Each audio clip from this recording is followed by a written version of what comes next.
Join the stage అండి. ముందు హైపరాది గారు మాట్లాడతారు.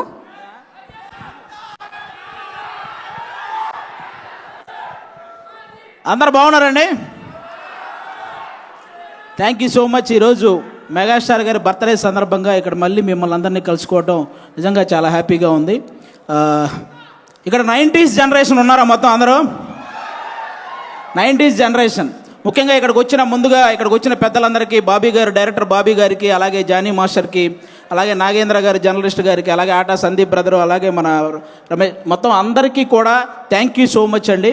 ఈరోజు ఇక్కడికి ఈ సభ ఇంత సక్సెస్ అవ్వడానికి వచ్చే గెస్టులను బట్టి కూడా ఈ సభ అంత సక్సెస్ అవుతూ ఉంటుంది అనమాట. సో వచ్చిన వాళ్ళందరికీ థ్యాంక్ యూ. ముందుగా మన బ్రతుకులకు కారణమైన మన తల్లిదండ్రులకి, మనం ఎలా బ్రతకాలో నేర్పించిన గురువులకి, బ్రతికితే ఇలా బ్రతకాలరా అని చెప్పి నిరంతరం ఇన్స్పిరేషన్గా ఉంటున్న మెగాస్టార్ చిరంజీవి గారికి నేను ధన్యవాదాలు చెప్పుకుంటూ, 90s జనరేషన్ మొత్తానికి మనందరికీ కొన్ని కామన్ ఫ్యాక్టర్స్ ఉంటాయి. మనం చందమామను చూస్తూ తిన్నాం, చిరంజీవి గారిని చూస్తూ పెరిగాం, పవన్ కళ్యాణ్ గారిని చూస్తూ అరిచాం, రామ్ చరణ్ గారిని చూస్తూ గర్వపడుతూ ఉన్నాం. మన ఇంట్లో టీవీ లేని రోజులు, పక్కింట్లో టీవీ ఉన్న రోజులు, ఏదైనా వేరే సినిమా వచ్చినప్పుడు వాళ్ళు ఏమైనా అనుకుంటారేమోనని మధ్యలోనే లేచి వచ్చిన రోజులు, కానీ చిరంజీవి గారి సినిమా అయితే మాత్రం వాళ్ళు ఏమనుకున్నా పర్లేదని చివరిదాకా చూసి వచ్చిన రోజులు. కొత్త సంవత్సరం వస్తే చిరంజీవి గారి గ్రీటింగ్ కార్డ్, కొత్త పండగ వస్తే చిరంజీవి గారి సినిమా, కొత్తగా మన లైఫ్లోకి ఏ చిన్న ఆనందం వచ్చినా కూడా చిరంజీవి గారి డ్యాన్స్, ఎగ్జామ్లో ఇచ్చిన క్వశ్చన్కి ఆన్సర్ సరిగా రాకపోతే పేపర్ నిండా చిరంజీవి చిరంజీవి చిరంజీవి అని రాసిచ్చిన క్షణాలు, హాస్టల్ రూముల్లో పోస్టర్లు పెట్టకూడదు అని చెప్పి రూల్స్ పెట్టినా సరే ఆ రూల్స్ని అతిక్రమించి రూమ్ అంతా మెగాస్టార్ పోస్టర్లు నింపిన సందర్భాలు. ఈ జనరేషన్కి మెగాస్టార్ అంటే వన్ ఆఫ్ ద హీరో, కానీ మా జనరేషన్కి మెగాస్టార్ అంటే వన్ అండ్ ఓన్లీ హీరో. అంటే ఈరోజు పవన్ కళ్యాణ్ గారికి, రామ్ చరణ్ గారికి, అల్లు అర్జున్ గారికి, వరుణ్ తేజ్ గారికి, సాయి ధర్మ తేజ్ గారికి, వైష్ణవ్ తేజ్ గారికి, వీళ్ళందరికీ ఒక సపరేట్ ఫ్యాన్ బేస్ ఉంది.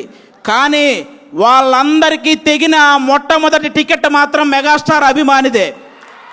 ఇది అందరూ గుర్తుపెట్టుకోవాల్సిన విషయం. వాళ్ళకే కాదు, సినిమా తీయడానికి వచ్చేవాడికి, సినిమా రాయడానికి వచ్చేవాడికి, సినిమా చేయడానికి వచ్చేవాడికి, అసలు సినిమా అంటే పడి చచ్చే ప్రతి ఒక్కడికి ఆయన ఇన్స్పిరేషన్. అలాంటి మెగాస్టార్ అభిమానులందరిని ఉద్దేశించి చెప్పిన గొప్ప మాట ఏంటో తెలుసా? నా అభిమాని అయినప్పుడు వచ్చే సంతోషం కంటే నా అభిమాని తను ఎంచుకున్న రంగంలో సక్సెస్ అయినప్పుడు వచ్చే సంతోషమే నాకు ఎక్కువ అని చెప్పిన గొప్ప మనసున్న వ్యక్తి మెగాస్టార్ చిరంజీవి గారు. క్రికెట్లో సచిన్ టెండూల్కర్కి చాలా రికార్డులు ఉంటాయి. తక్కువ వయసులో వచ్చాడని, ఎక్కువ సెంచరీలు చేశాడని, అలాగే గెలుపు కోసం తన ఒంటి మీద గాయాలను సైతం లెక్క చేయడని, ఎంత ప్రెజర్ ఉన్నా సరే కూల్గా ఉంటాడని, ఇలాంటి రికార్డులు చాలా ఉన్నాయి. కానీ తక్కువ వయసులో వచ్చాడు అన్న రికార్డుని వైభవ్ సూర్యవంశీ వచ్చి బీట్ చేశాడు. ఎక్కువ సెంచరీలు చేశాడు అన్న రికార్డును విరాట్ కోహ్లీ వచ్చి బీట్ చేశాడు. గెలుపు కోసం తన గాయాలను సైతం లెక్క చేయడు అన్న రికార్డును యువరాజ్ సింగ్ వచ్చి బీట్ చేశాడు. ఎంత ప్రెజర్లో ఉన్నా కూల్గా ఉంటాడు అన్న రికార్డుని ఎంఎస్ ధోని వచ్చి బీట్ చేశాడు. అలాగే సినిమాల్లో చిరంజీవి గారికి కూడా కొన్ని రికార్డులు ఉన్నాయి. అదిరిపోయే డ్యాన్స్, అద్భుతమైన యాక్టింగ్, చెక్కు చెదరని ఫ్యాన్స్, కొన్ని కోట్ల మందికి ఇన్స్పిరేషన్, కొన్ని వేల మందికి సహాయం, జంజీ బ్యాచ్ కూడా జై చిరంజీవి అనే వ్యక్తిత్వం, ఇలాంటి రికార్డులు చాలా ఉన్నాయి.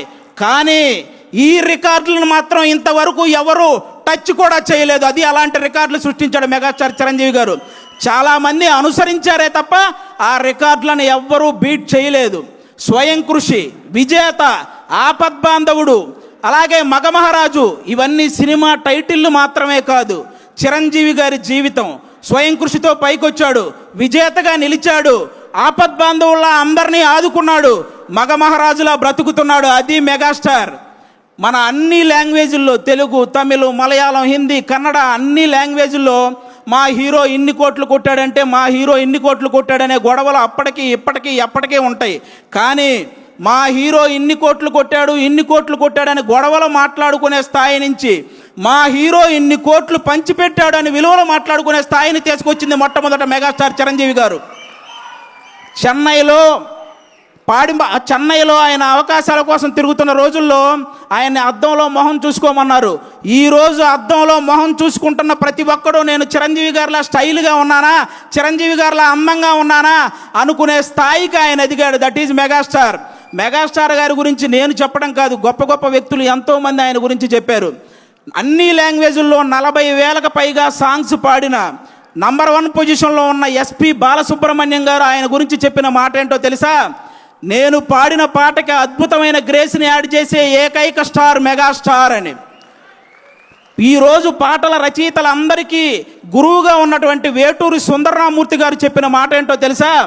నేను రాసిన పాటకి న్యాయం చేసే ఏకైక స్టార్ మెగాస్టార్ అని.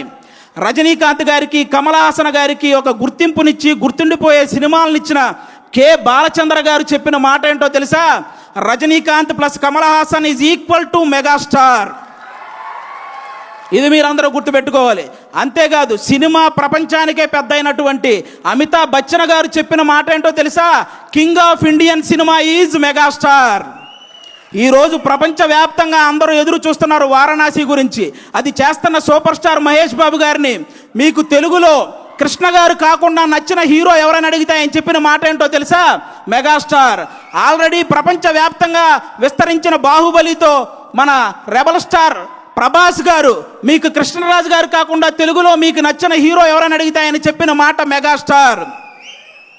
అంతెందుకు, పవన్ కళ్యాణ్ గారు కొండగట్టు ఆంజనేయ స్వామి పాదాలు తాకి వెళ్ళి గెలిచి డిప్యూటీ సీఎం అయి తిరిగి వచ్చి ఇంకొకరి పాదాలు తాకారు, ఆయనే మెగాస్టార్.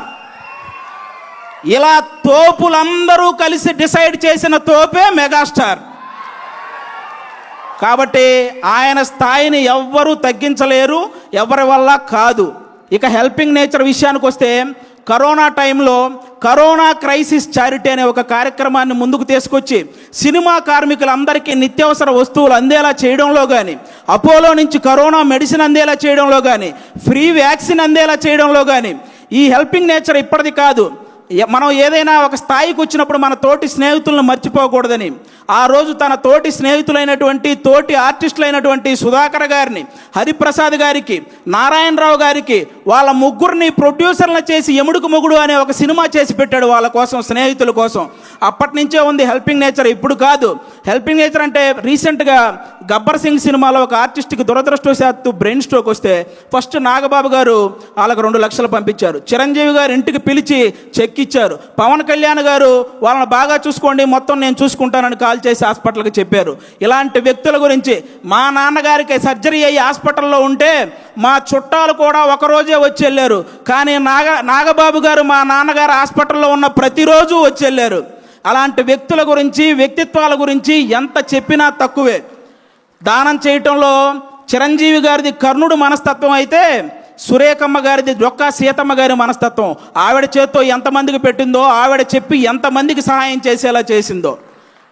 మెగా ఫ్యామిలీలా ఆదుకోవటంలో కానీ, మెగా ఫ్యామిలీని అందుకోవటంలో కానీ ఎవరి వల్ల కానే కాదు.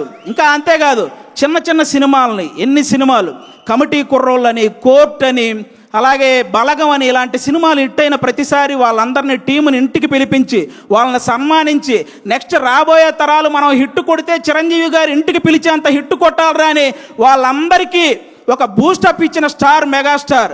మొన్నొచ్చిన చెన్నై లవ్ స్టోరీ సినిమా వరకు ఎన్ని సినిమాల కోసం ఆయన నిలబడ్డాడు, ఎన్ని సినిమాలను ఆయన నిలబెట్టాడు.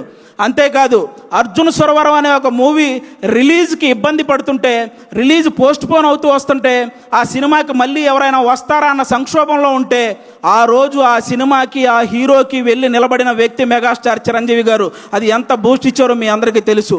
ఆ విధంగా ఈరోజు మనం సడన్గా రోడ్డు మీద వెళ్తున్నప్పుడు ఒక వర్షం వస్తే ఏదైనా చెట్టు కిందకి వెళ్తాం, బాగా ఎండ తగిలిన ఒక చెట్టు కిందకి వెళ్తాం. అలాగే ఈ ఇండస్ట్రీలో సడన్గా ఎవరికి ఏ కష్టం వచ్చినా జూబ్లీ హిల్స్లో ఉన్న ఒక చెట్టు కిందకి వెళ్తారో ఆ చెట్టు పేరే చిరంజీవి. కాబట్టి చిరంజీవి గారు హెల్ప్ చేయని పర్సన్ లేడు. చిరంజీవి గారి మనస్తత్వం అంత గొప్ప మనస్తత్వం అనమాట. అలాంటి చిరంజీవి గారి గురించి నేను చెప్తున్నాను, తెలుగు సాంప్రదాయాలని గౌరవించే ప్రతి ఒక్కరికి శ్రీరాముడు ఎలాగైతే ఆదర్శమో, తెలుగు సినిమాలని గౌరవించే ప్రతి ఒక్కరికి చిరంజీవి గారు కూడా అంతే ఆదర్శం. దేశాన్ని పరిపాలించే దేవుళ్ళు లాంటి మోడీ గారే చిరంజీవి గారి చెయ్యి ఒకటి, మన పవన్ కళ్యాణ్ గారి చెయ్యి ఒకటి పైకెత్తి సినిమాల్లో ఈయన నంబర్ 1, రాజకీయాల్లో ఈయన నంబర్ 1, నిజాయితీలో ఇద్దరు నంబర్ 1 అని చెప్పకనే చెప్పారు ఇండైరెక్ట్గా. ఇక ఇలాంటి వాళ్ళు ఎవరు ఏం మాట్లాడుకున్నా పెద్ద మనకు పోయేదేం లేదు.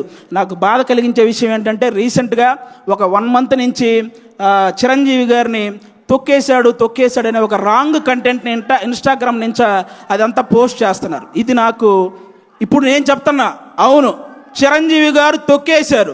ఏంటో తెలుసా, ఇండస్ట్రీలో తెలుగు సినిమా ఇండస్ట్రీలో నంబర్ 1 అనేది కంటిన్యూ అవ్వటం ఎవరి వల్ల కాదు అని అహంతో మాట్లాడుకుంటారే, వాళ్ళ అహాన్ని తొక్కేశాడు.